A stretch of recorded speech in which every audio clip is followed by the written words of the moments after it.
Alter Your Algorithm, a podcast where we talk about what we focus on and how we can make sure it's Jesus. I'm Jackson. I'm Tyler. Thank you for joining us this week. If you didn't get a chance to listen to last week's episode, we were joined by our summer intern, Caleb Todd. It was great to have him on here. And so if you get a chance, go listen to that episode. Also, I'm just going to put this out here for our listeners. We're trying some new audio equipment today. So if the episode sounds good or bad, let us know, and hopefully we can get some things improved. We're working out some kinks, but I'm excited that we've got some new equipment that we're able to use. All right, today we have Chris Bentzel, superintendent of CCPS, and we're excited to have him. Just as we get ready to kick off the school year, as this comes out, it should be first day of school, and we know it's going to be a great day across the district. Chris, you want to tell us a little bit about yourself before we get started? Sure. Thank you first for having me on. I appreciate the opportunity to always collaborate, meet, have conversations with people in the community, and especially with the two of you. I've listened to your podcast a lot, and appreciate what you're trying to get done, and you are getting done. My name is Chris Bentzel. I'm superintendent. This is my 6th year going into it, going into 21 years in Christian County Public Schools. I'm married for 23 years to a beautiful wife, Kelly, who's also a teacher, and I have 5 children. One is a teacher at Millbrook, and then the 4 others are enrolled, 2 at County Middle, and then 2 at Millbrook, and 2 grandchildren, and excited for the school year to start off, and hopefully we're successful and safe, and we make an impact. So, absolutely. School is going to sound cheesy. It's one of my favorite things. I come from a long line of educators, and there's something fun about the start of the school year, the smells, the going school shopping and all that, just the opportunity to do something new. I enjoy it. It's an awesome thing. And then Tyler, I mean, you do it every year. Yeah, it's one of the only, I guess probably the only profession where you start over each year. Mm-hmm. You know, reset you got button, new group, reset. If last year wasn't the best, you have a good chance at starting over and starting fresh and making changes and all that. And, you know, we're just looking forward to hearing maybe a different side from Mr. Bentzel that maybe the public doesn't always get to see. So we're excited. Yeah. So today we're going to be talking a little bit about leadership, vision, faith, and how you can make a lasting impact in kids' lives and adults' lives, whether you believe it or not. The scripture that's gonna kind of be our launching point is Joshua chapter 1 verse 9. It says, "Be strong and courageous. The Lord your God will be with you wherever you go." Moses has just died, and Joshua is about to lead the Israelites into Canaan at this point, and it can be so daunting to look at that. I can't imagine being in Joshua's shoes and not knowing what was going to happen. But the words that were left with him were, "Be strong and courageous. The Lord your God will be with you wherever you go." And those are words that we can take with us as we go into a new school year. So, Chris, what was the first thing that inspired you to go into education? Well, I like that verse, first of all. It's very fitting for first-year teachers, for anybody. Even me, I think Tyler could confirm that. I get really nervous the first day of school, and that first night you hardly sleep at all. So I'll keep that in mind about being strong and courageous on August 18th for that first day. Going back to your question, I think the impact is huge for educators, for adults to have on students. When I went through college, I had a part-time job in a little town called Elizabethtown, Pennsylvania, and for 4 years I worked at it's like a boys and girls club, but it was an after-school community club for kids. And I really liked it, and I appreciated the time with kids. I appreciated what it taught me. I appreciated the fact that they appreciated you coming every day and seeing them, and they were excited to see you, and the joy that they had for just being able to spend time with you. And growing up, I remember everybody remembers their great teachers and their great educators, and even our youth group, teacher, sponsor, leader, the impact you can have. So I would say in college, just the impact that I was able to have, and then going through and doing my student teaching in inner city school in Harrisburg, Pennsylvania, it was great. I learned a lot about life and about different things that affected me now. And so those early years in education, studying to be a teacher, were what led me to do what I wanted to do. It's awesome. Yeah. So you started just like most people, other than you had a different career coming into teaching. So you went military, and then teaching. Walk us through how you went Sure. from that to being superintendent. Yeah, there was probably 3 reasons why I started to go into the military.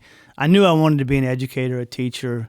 I thought I wanted to be a coach, basketball, soccer, baseball, one of those athletic sporting teams. But when I got out of college, I had just turned 21, and I had never been away from home. I went to college 30 minutes from where I grew up. So I knew that there was more to life that was out there, and I knew that if I was going to settle down, I needed to get some things out of my system and travel some places. So that was the first reason. The second reason is my father served in the military for 3 years, and I always admired him for that step into serving, and I wanted to follow in his footsteps. And the third reason was college loans. To be perfectly honest with you, I had a lot of college loans, and the military had made a commitment to me if I served a certain amount of time, they would pay them off for me. So those were the reasons, and I just wanted to see the world and have some adventure. And before I settled down into teaching and education, I have a question. This is not related to anything that we're talking about. I may cut this out, but you mentioned student loans being a thing that one can deter people from going to college, but Right. then also it can be a burden, and so people are looking for ways to eliminate those college loans. But how are you guys getting teachers to come back to Christian County? Because I feel like I'm remembering something that you talked about where you encourage students to go to the community college and then Murray, right? and then they come back and teach in Christian County. Right, and it's called Rotary Impact that our Rotary team here in Christian County, the Rotary Club, sponsors. Obviously, we still have that HCC Rotary Scholars Program for 2-year associate's degree completion, and then the Rotary Club here in Hopkinsville stepped up for 2 more years, Wow. and sponsoring tuition at Murray State. Wow, that's awesome. I love that. So what role has faith played in your leadership journey? You know, I think it's really important to go back and reflect on where you've come from and how you got to where you are. And in the moment, you might not have seen the faith you needed to get through some of the tougher times. But now I see that my faith in God's plan and my faith in what I needed to do was so instrumental in where I'm at today. So, you know, getting out of the military after 10 years, I was making a decent living. You know, I was a helicopter pilot. I had 10 years in the Army. I was an officer.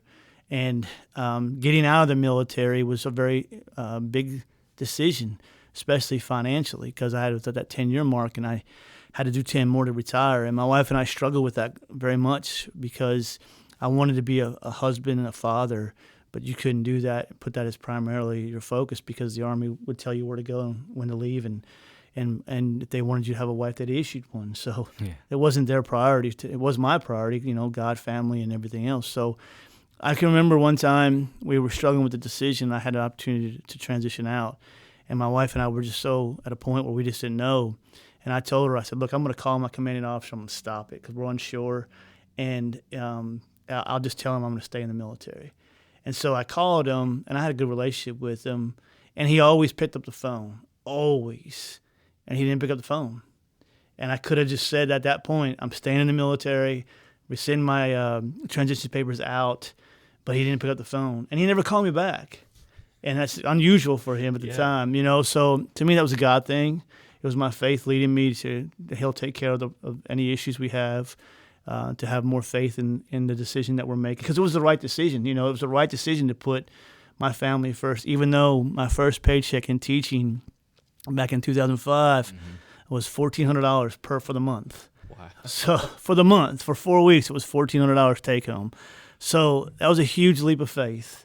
I know another situation, kind of more recent, that I feel like is a journey in faith was the high school, and building this new high school for Christian County Public Schools and for our community and for our students.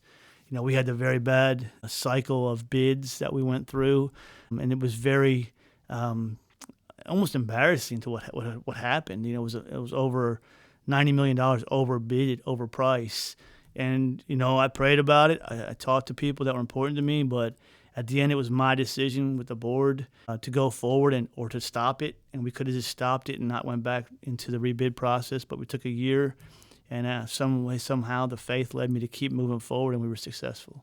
Faith helps you do hard things, and a lot of times we get caught up in and faith is only supposed to help us with religious decisions. Right. But when faith is a part of every aspect of our lives, it helps us make decisions in Right. other aspects. It's a little bit easier to do when you're praying about it and you're walking with them, and it makes it a little bit more less challenging. But you're right; it's about everyday life as well. Yeah. All right. Well, the first day of school brings excitement and challenges. What's a first day memory that will stick for you forever? Sure. I think there's a lot. Obviously, first day as a principal at elementary school, first day as a principal at County High. I have two. My first day as a principal at Lacey Elementary School, it was my first day as an administrator. I was really excited, really nervous. That morning I got to school about 3 a.m. I was excited. I just couldn't sleep, so I just went to work. And I got a phone call from an employee about 5:30, 5:45. Her name was Kathy Henderson. She's still a good friend. And she said, "Do you need us to come into work today?" And I said, "Come again? What do you mean come into work? Why would you say, yeah, I need you to come to work? It's the first day of school." "Yes." She goes, "Well, they canceled school." And I said, "What?" And I didn't know because, we had no cell phone reception up there. We didn't have the apparent square thing and all that. They had canceled school because of really bad storms that night. Wow. And all the roads were kind of, if you remember that. I do now. Yeah. It was the first day they canceled it. And I thought they were pranking you. No, I thought they were Now it's pranking me. Yeah, but I was sitting up at Lacey Elementary School by myself, just 3 o'clock. working away. Love it. And that's how I found out. The first day of school that was pretty cool, and that's a memory for me, was about 2 years ago. It was 2 years ago. My youngest daughter, started kindergarten at Millbrook. My second youngest daughter went to Millbrook, and she was in first grade. My second oldest daughter, Caroline, was in fourth grade. Ben was in fifth grade, and my oldest daughter started teaching at Millbrook. She was teaching fourth grade. So I have 5 children, and they were all in one school for 1 year. That's awesome. And it was pretty cool. Yeah. I have a picture of that moment hanging up in my office, and that'll never happen again. So that one time was pretty memorable for sure. That is very special. That's very special. As you look ahead to this year, what excites you most about leading the schools in Christian County? I think we're close to the finish line, and what I mean by that is we've done a lot of different facility moves and different initiatives, from building a new high school to beginning a new early learning center, to shifting our schools and some of the facilities moving around. Indian Hills going from Blaine Drive to Kaufman Drive, starting a new law enforcement department, and a lot of new principals, a lot of new faces. And I feel like this year, once we get through this last transition year, we're on the home stretch. It's going to be a really tough year because we're closing Christian County High School and Hopkinsville High School, and we're starting a new tradition. But after this year, we're set, preschool to post-graduation, from MLK Early Learning Center to the new Christian County High School. And then we just have to get better every day, refine the craft, just really improve what we're doing, where we're doing it at. And I'm excited because we have some really great principals. I'm sitting across from one of them. He's starting his first year at Millbrook. That's pretty exciting. And we have a lot of people that are doing a lot of great work that I don't have to tell them to work hard or ask them to work hard or even wish they would work harder, because they're doing it. And so I feel like we're at the top of our game in a lot of aspects, and we have about one more year to kind of finish it out and really start a new chapter in Christian County Public Schools. It's awesome. You mentioned we're approaching the finish line. Well, what comes after the finish line? Well, it's a new race. It's a new race. And yeah. I am so eager to see what happens, because I see so many benefits of it, and the community can come together around it, whether they want to or not. Right, exactly. And it can be so good. It can be so. And you can sit here and debate whether you like it or not. Yeah. It's here. It's happening. It's probably the best to rally around it and support it. And it's going to be fantastic. It's going to be fantastic, especially for our kids. And that's the most important thing. Absolutely. What's the best advice you could give a first-year teacher as they head into their first day? That's a great question, because I think first-year teachers are told so many things by their principals, by their mentor teachers, by their college professors, by their friends, their family, and you only get one first day as a first-year teacher or first teacher entering the profession. So I think there's a couple things that I would advise a first-year teacher, a new teacher, to do. Number one, I would think ask for help, ask for questions. Don't be embarrassed. Where's the copy machine at? What's the code? Where's the bathroom for adults? Just silly stuff that they're afraid to ask for, but they need to know. I think have fun is important. Learn your kids, learn their names. That's the one task that I would challenge every first-year teacher to do the first day of school is learn their names of every kid in their classroom and set the tone. You're the adult, you're the leader in the classroom. You can do that by having fun and building relationships and teaching content, but you also have to have a presence and a respect for your class, and your students have to reciprocate that respect and presence. So I think there's a lot to do that first day, but if you just simply have fun, work hard, set the tone, learn your kids' names, and have fun, I think it'll be fine. Yeah. The thing that I try to remember most as a minister is what it was like to be a kid. Yeah. If you can do that wherever you're interacting with the kids, and if it's at a youth event or if it's in a classroom, if you can remember what it was like to be a kid, put yourself in their shoes for a second. Remember how awkward it was. Right. Remember the struggles that you had, or maybe you didn't have, but try to take their perspective whenever you're able to do that. And then on top of all those things where you're having fun with them, oh man, you can make a huge difference. And I think that's a great point. I think Tyler and I are in a very similar situation where, and usually you don't see this from administrators, but my children are in the school system, his children are in the school system, and you can see from a parent's perspective and from your kid's perspective how school's going for them. Mm-hmm. My daughter is going into 6th grade this year, and she's terrified. So how can we as a school system make that transition a little easier for her? What can we do? So yes, absolutely. And as a school leader, him and I sitting here, we can just look at our kids for that perspective and keep that in mind as we lead forward. So yeah, I would say just don't forget to enjoy it. Yeah. And everything that you're feeling, I would say 99% of every educator is feeling the same way. Yeah. Everyone has their first day. Yeah. And it's going to be tough, but there's no job in this world that's more rewarding than being an educator. Absolutely. And everybody, I know I'll be nervous August 17th, the night before. I was going to say, you have first year APs and first year principal. You're right here with one. Yeah. So. And we don't have it all figured out. Nope. But not at all. The further up you go in the chain, it's no different. You still have. If you care about it, and I think most people that are in our system now do care about it, so they all get that nervous that night before. It's good. It's good to be a little nervous. When the kids don't know any different, they don't know that it's your first day unless you tell them. No, and that's fine if you tell them, I guess. But shoulders back, walk in there with your head up high, enjoy the day. You'll blink and it'll be over, and then. And you'll fall asleep quickly that night. Be ready for day 2 the next day. They're coming back. We're full week. We're starting with a full week. Full week. We did that last year. It was exhausting by Friday, but that'll be all right. We'll figure it out. We'll get there. Well, Chris, thanks for those stories and insights. I think that's really good. As we transition into the connection to alter your algorithm, we've got several points that we'd like to share with you. And the first one is that vision shapes culture. Who changed culture more than anybody in history but Jesus Christ? Right. And he understood the vision and goal that was laid out for him better than anybody. And because he had that vision and he followed through with that vision, he was able to make incredible change. And that's what leaders do. They set the tone, and that tone influences everybody in your circle. And as a teacher, as a leader, it can influence everyone in the building. A clear vision brings alignment even when challenges come. Today is going to be filled with a lot of trials. If this is your first day of school, there's going to be things that are supposed to go a certain way that just don't. But when you are set on your vision and you understand where you're supposed to be going, you can overcome those challenges. And if you don't set the pace, someone else will. Are you going to be the person that takes charge, or are you going to let the student run the classroom? No, you as a leader have to understand the vision and be the person that is sharing that with everybody. The second point we have here is first days are more than first impressions. The start of the school year, you can establish your routines, your relationships, and kind of start that momentum.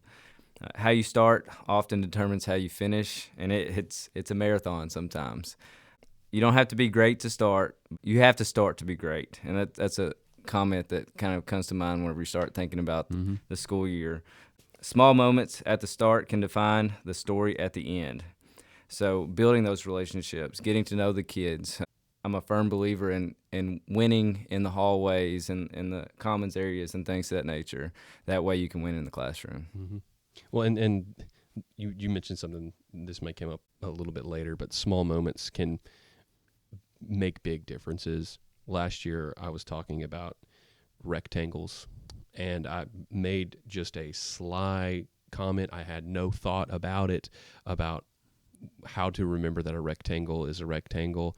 I said something about getting wrecked, and the kids thought that was the funniest thing in the world, and they remembered it for the rest of the school year. Yeah. Those small moments that you have, if you're trying to relate to the students or whatever, can help solidify your impression too. Yeah, and we're in a society where if you watch any TikTok at all, you can know exactly what's cool with the kids, and it can be lame and stuff, but like exactly what they're gonna say, and you used to with their slang is like, what does that even mean? Yeah. But now you just get on TikTok, and it's like you have the blueprint for success. Yeah. That's funny.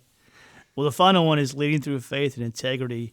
I think it's really important that leaders are just good people, and that's really hard to do in today's society. Just be a good person.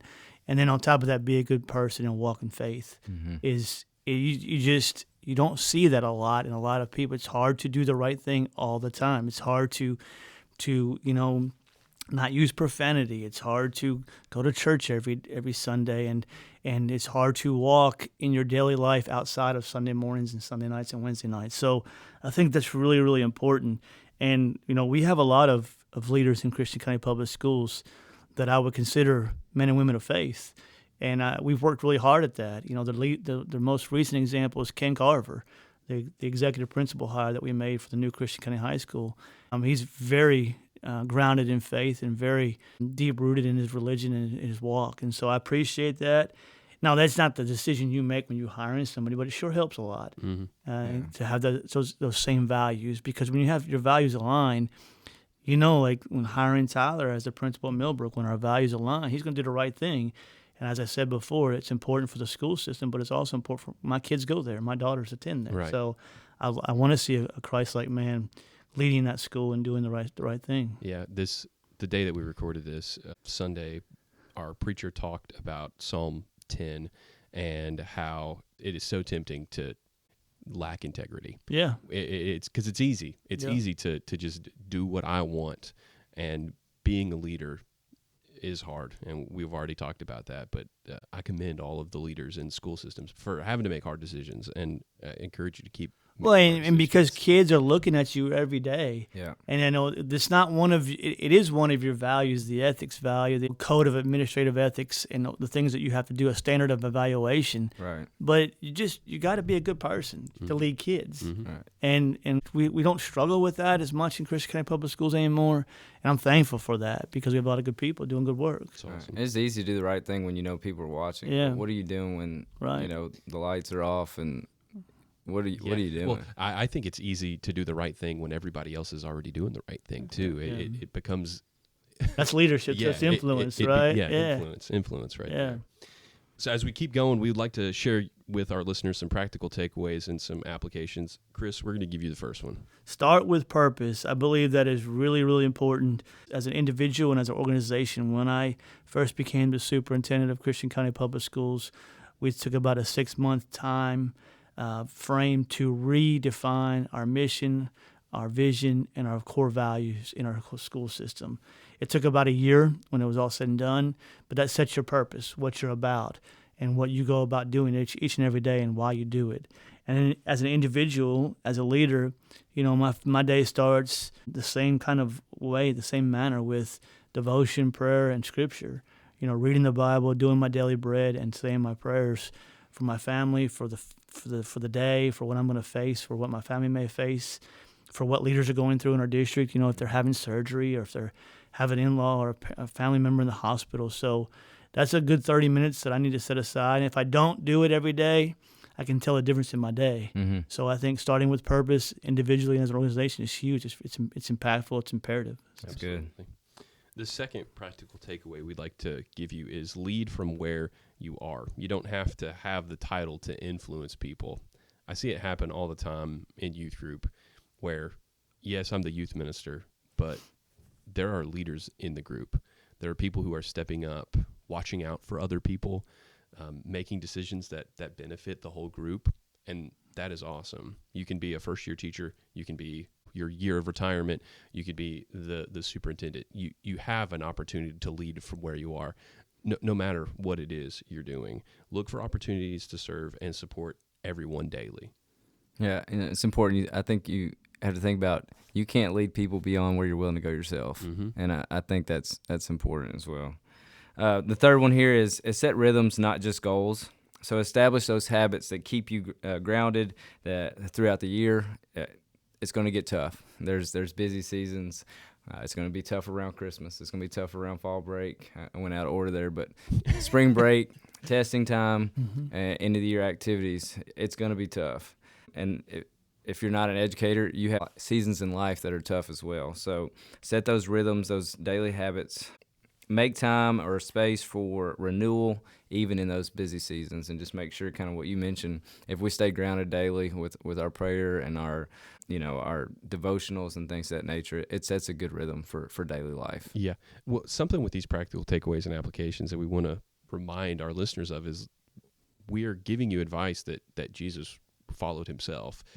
After he fed 5,000 people, which was this awesome feat. He was able to do this awesome thing, and then he went off and rested. Like, sometimes we're tempted to just keep going and going and going and going, and no, we've got to set the rhythm. It was a priority for Jesus to take that time away from the crowd and try to be alone for just a minute so that he could catch his breath. It's so important to, Chris, what you were mentioning, start your day off that way and then just continue to do it in that rhythm. The last practical takeaway we'd like to leave you with is speak life into your circle. Encourage those around you, especially during stressful moments. Kids during testing weeks and just a regular test day can be some of the most stressed out kids I've ever seen in my life. But when you can just give them like the peace of mind that this is going to be over in 1 hour and you're not going to have to think about it anymore, that's great. Unless, of course, they fail it and then they retake it or something.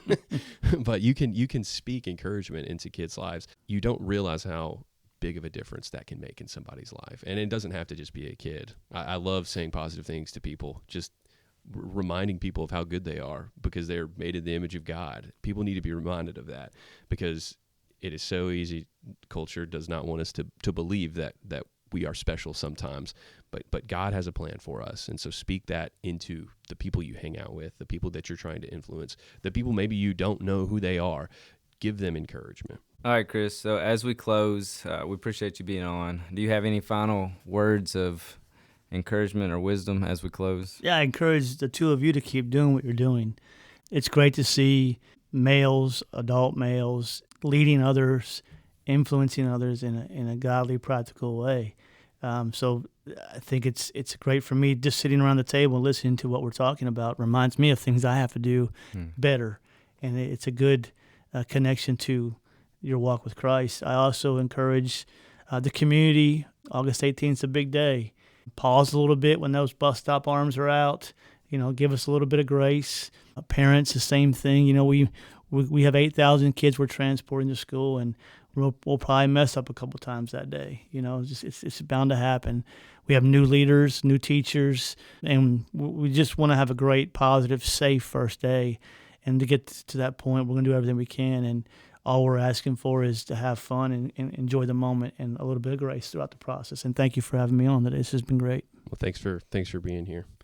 I appreciate you saying that. That's great points. A lot of times we, with the busyness of the day, and it's easy for waiting in that line, being a little irritable and things of that nature.